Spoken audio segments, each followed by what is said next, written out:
Assalamualaikum warahmatullahi wabarakatuh. Selamat pagi, salam sejahtera untuk kita semua, Bapak Ibu yang kami hormati. Kesempatan kali ini kita akan membahas tentang agenda 3, yaitu strategi pembelajaran agenda 3, pelatihan kepemimpinan pengawas. Di pembelajaran agenda 3 ini sendiri ada 7 mata pelatihan, yaitu komunikasi dalam pelayanan publik, perencanaan kegiatan pelayanan publik, penyusunan RKA pelayanan publik digital, manajemen mutu, manajemen pengawasan, serta pengendalian pelaksanaan kegiatan. Tapi sebelumnya kami izin untuk memperkenalkan diri dulu. Kami nama Bapak Andi Trianto SKMMK, Widya Suara Alimada, BPSDMD, Provinsi Jawa Tengah. Untuk pelaksanaan blended learning di PKP, pelatihan kepemimpinan pengawas, ada jumlah 905 JP atau sekitar 104 hari pelatihan. Sedangkan agenda 3 sendiri ada 9 JP sinkronus, 18 JP asinkronus, dan 33 JP klasikal. Peraturan LAN nomor 5 tahun 2022 pasal 8 di ayat yang pertama, kompetensi yang dikembangkan dalam pelatihan kompetensi pengawas merupakan kompetensi kepemimpinan pelayanan. Di ayat yang kedua menyebutkan bahwa kompetensi kepemimpinan pelayanan sebagaimana dimaksud pada ayat 1 merupakan kompetensi manajerial peserta untuk menjamin terwujudnya akuntabilitas jabatan pengawas sebagaimana diatur dalam peraturan pemerintah yang mengatur mengenai manajemen PNS. Pada pembelajaran e-learning agenda 3 ada 2 penugasan, yaitu penugasan individu dan penugasan kelompok. Pada penugasan individu nanti diharapkan peserta mampu menyusun strategi peningkatan pelayanan organisasinya serta membuat esai pada pembelajaran mandiri. Di penugasan kelompok nanti diharapkan peserta dapat menyusun strategi untuk meningkatkan pelayanan organisasi yang berorientasi pada manajemen mutu, manajemen pengawasan dengan memaksimalkan sumber daya, pemanfaatan teknologi komunikasi dan informasi serta teknologi komunikasi dari hasil makalahnya ya atau yang nanti akan disediakan dari pengampu. Selanjutnya akan dilakukan sharing dari hasil penugasan kelompok ini. Di agenda 3 dalam pembelajaran klasikal nanti fokus pada aspek mengadministrasikan data kemampuan komunikasi, bagaimana praktek, public speaking, cara memimpin rapat, cara presentasi, serta pidato dengan simulasi. Yang ini merupakan kemampuan yang harus dimiliki oleh seorang pemimpinan pengawas. Serta yang ketiga, simulasi penerapan manajemen mutu dan manajemen pengawas untuk mengendalikan pelaksanaan kegiatan dengan digitalisasi. Di mata pelatihan PKP ini ada 3 mata pelatihan, yaitu mata pelatihan inti, mata pelatihan dasar, dan mata pelatihan pilihan. Di mata pelatihan inti, yang pertama itu agenda kepemimpinan Pancasila dan bela negara, yang kedua agenda kepemimpinan pelayanan, yang ketiga agenda pengendalian pekerjaan, yang keempat agenda aktualisasi kepemimpinan pelayanan. Dengan dilakukan strategi pembelajarannya menggunakan e-learning, self-learning, dan collaborative learning atau strategi pembelajaran klasikal. Untuk mata pelatihan dasar ada self-resilient, digital skill, pembuatan kebijakan, dan GETSI. Diharapkan di self-resilient ini ada kemampuan mental dari seorang pengawas dalam menghadapi persoalan sesuai dengan tugas pokok fungsinya di instansinya. Untuk mata pelatihan pilihan, nanti peserta diminta untuk memilih 3 mata pelatihan minimal yang akan digunakan sebagai upaya untuk memperkuat dari aksi perubahannya. Kelompok pelatihan inti seperti sudah disampaikan di depan, ada 7 mata pelatihan. Untuk mata pelatihan teknik komunikasi publik ada pembaruan, yaitu menjadi komunikasi dalam pelayanan publik. Sedangkan manajemen mutu dan manajemen pengawasan masih tetap. Untuk mata pelatihan perencanaan kegiatan pelayanan digital dan pengendalian pelaksanaan kegiatan ada pembaruan materi. Untuk modul agenda 3 seperti yang sudah kami sampaikan di depan ada 7 mata pelatihan yang ini diharapkan nanti peserta akan mempraktekkan ya, salah satunya praktekkan teknik komunikasi publik yang efektif dalam mengoptimalkan penyelenggaraan pelayanan publik. Untuk jadwal PKP agenda 3 sudah dimulai pada hari ke-6, hari ke-7, hari ke-9 di mana ada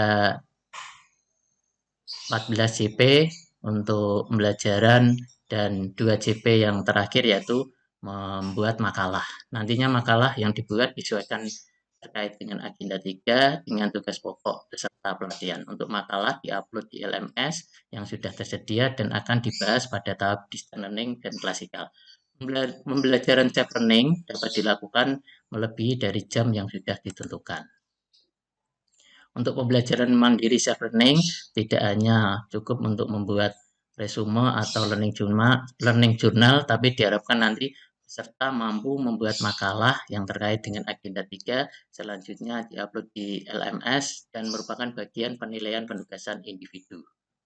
Untuk e-learningnya dimulai hari ke-15 secara sinkronus dan asinkronus, hari ke-16, hari ke-17, dan hari ke-18. Untuk sinkronus, peserta dibagi menjadi 4 kelompok dengan 4 materi, yaitu pembelajaran berbasis kelompok. Per kelompok maksimal 10 orang dengan 4 fasilitator. Saat sinkronus, waktu pelaksanaan dan sebaran JP bersifat fleksibel disesuaikan dengan kebutuhan dan memperhatikan kesiapan belajar peserta. Kegiatan belajar asinkronus dengan beberapa strategi, yaitu dengan self-learning, belajar mandiri untuk mengerjakan tugas individu, belajar mandiri mengerjakan tugas kelompok, dan self-activity mengerjakan tugas lain seperti learning journal. Tugas individu maupun tugas kelompok ini diharapkan mampu meningkatkan kemampuan peserta yang bersifat implementatif. Kegiatan klasikal jadwal dimulai pada hari ke-31, 32, 33, dan 34. Ada 33 JP ini membahas dengan saat self learning mandiri dan mendiskusikan hasil-hasil esai makalah yang sudah di-upload di LMS. Untuk strategi pembelajaran di agenda 3 secara sinkronis dengan diawali dengan pendahuluan, menyampaikan salam, memperkenalkan diri, membangun hubungan dengan peserta dan menciptakan suasana pembelajaran serta icebreaker. Pengajiannya meliputi bagaimana tanya jawab dijalankan terkait 7 modul agenda 3 serta hal yang perlu diperkuat, memperjelas overview substansi modul agenda 3 dan meminta peserta memaparkan esai perwakilan 3 orang dan mendiskusikan dengan peserta lain. Menutup dengan kesimpulan dan hasil pembelajaran yang sudah didapat. Untuk asinkronus selama 4 JP ini ada tugas individu, bagaimana komunikasi efektif ini dijalankan, apa hambatannya, dan ini dikumpulkan di LMS pada hari ke-15, dan tugas kelompoknya bagaimana membedah kasus update yang saat ini terjadi.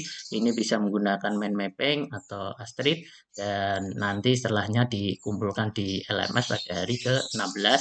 Untuk hari ke-16 di 3 JP pembelajaran secara asinkronus selanjutnya dilakukan dengan sama seperti hari ke-15, dengan pendahuluan icebreaker, penyajian, penyampaian isi dengan memaparkan tugas-tugas individu, memberikan umpan balik, dan memberikan kesimpulan dan saran. Serta di asinkronus selama 6 JP ini ada tugas individu dan tugas kelompok, yaitu membuat proposal terkait pelayanan digital masyarakat dengan mengoptimalkan materi-materi yang ada di agenda 3 ini dikumpulkan pada hari ke-18. Untuk pembelajaran hari ke-17 dan 18, untuk hari ke-17 ini kosong, hanya sinkronis saja untuk membahas tugas-tugas individu dan kelompok 2 dan dijalankan selama 8 JP. Untuk hari ke-18 seperti hari 16 sebelumnya itu dilakukan dengan pendahuluan icebreaker, mereview, menjelaskan rencana pembelajaran, menyajikan, memaparkan esai perwakilan 3 orang, memberikan kesempatan untuk menyimak untuk kelompok lain, berikan umpan balik dan menjelaskan tugas peserta. Untuk selanjutnya menutup dan memberi kesimpulan serta memberikan salam pada peserta saat penutupan di hari ke-18 ini. Untuk klasikal sendiri dijalankan selama 33 JP, di mana hari ke-31 ini ada 3 JP, dijalankan seperti pelajaran selanjutnya itu diawali dengan pendahuluan, menyampaikan salam, memperkenalkan diri dari fasilitator, dan menyampaikan tujuan. Dilakukan penyampaian menggunakan grup dinamik, menjelaskan tujuan, paparan tugas, wrap up, dan reflection, penutup. Selanjutnya di hari ke-30 ada 12 JP seperti sebelumnya dilakukan pendahuluan dulu, menyampaikan calon, icebreaker, penyajian dari paparan tugas individu, tugas kelompok, melakukan follow up, reflection, dan penutupan.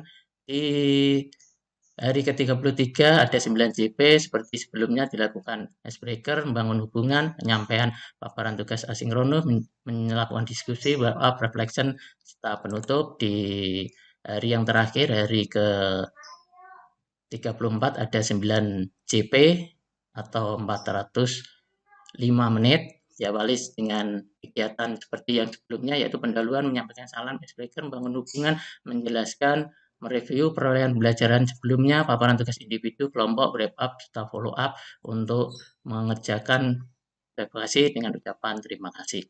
Demikian strategi pembelajaran baik sinkronus, asinkronus, klasikal pada pelatihan kepemimpinan pengawas di pelaksanaan hari ini. Kurang lebihnya mohon maaf. Kami akhiri. Wassalamualaikum warahmatullahi wabarakatuh. Terima kasih.